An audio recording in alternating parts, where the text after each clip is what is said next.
Are you getting ready to decorate your home for the holidays but have vinyl siding and wonder if you can screw into it?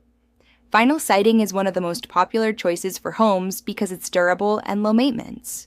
However, putting holes or screws into vinyl panels can cause real problems. Using screws or nails in your siding may lead to cracks, water leaks, and even mold, so it's best to avoid drilling or puncturing your vinyl. The good news is you can still safely hang outdoor decorations.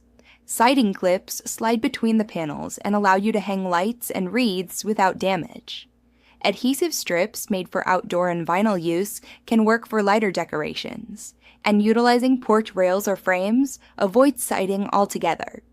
By keeping your siding intact, you're protecting your home from water damage and helping your exterior look great for years.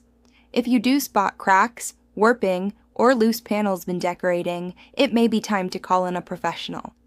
At Builder Service Company, we specialize in siding installations. We can keep your home beautiful through every holiday season and beyond. Check out our detailed blog for more tips and advice. If you need siding installation, call Builder Service Company today.